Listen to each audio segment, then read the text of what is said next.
Hi, welcome to Chuck's Corner. What a nice backdrop. I love that cozy diner. Oh boy, Sherry picks the best stuff. Let me get one of her sips of coffee.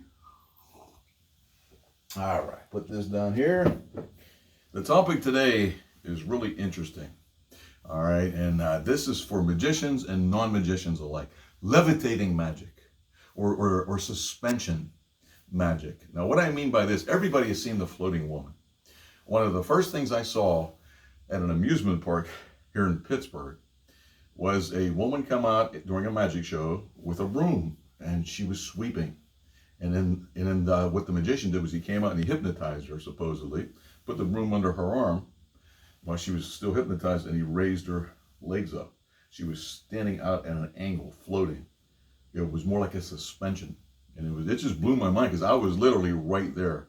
I'm looking for strings and wires and so forth. That's not how that particular illusion is done. That's called the broom suspension.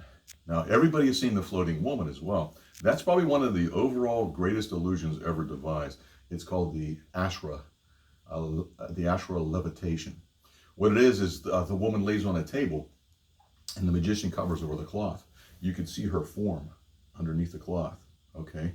And he'll gesture toward it, and she floats, okay? And her outline is still there underneath the cloth. So she'll rise, 7, 8, 10 feet off the ground. And then what the magician does in a dramatic fashion, he'll reach up and pull the cloth away, and she vanished. It's an amazing illusion. It's a very expensive illusion. I think that's one of the greatest flotations. Now, there's other close-up effects I'm going to show you here that are really, really cool as well. All right, now all magicians will use some type of a wand, or some do not.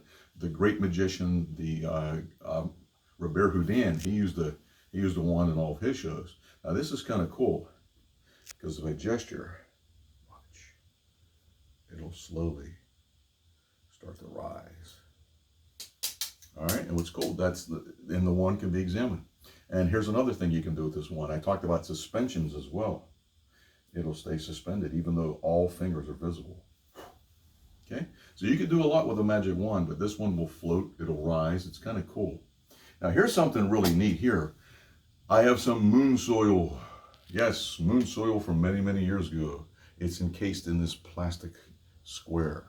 And I have a moon rock. All right, we're going to place it onto the soil. We're going to cover it with the ring. This ring holds an electric charge. It's almost imperceptible, but if I push down on this, you will see the moon rock slowly start to rise off the ground. Just in case you do not believe me, watch. We can move the ground around and the moon rock is not touching it. Astounding. And this can take place literally a foot away from your eyes. That, ladies and gentlemen, is the floating moon rock. And again, there's no wires, no strings, and everything can be examined. It's a really, really cool effect. All right, now here's something else that's close up. This is my little wallet that I carry around. We have several bills here. Here we have a $2 bill, and we have a $1 bill. Now, I'm going to get this $2 bill, and we're going to rub and get some static electricity. Watch. I don't think that was enough electricity. If I was standing, I'd rub my feet on the carpet, but since I'm not, we'll rub it to get some static. Still not enough. All right, let's see what happens. Amazingly, look at this. I feel it. I feel the static charge. It stays suspended. And you can pass a hoop over it if you'd like. And what's cool about this is you can show the bills front and back. Amazing. So that's some of the things you can do in the realm of magic with flotation or suspension. But thanks for stopping by. Have a great day.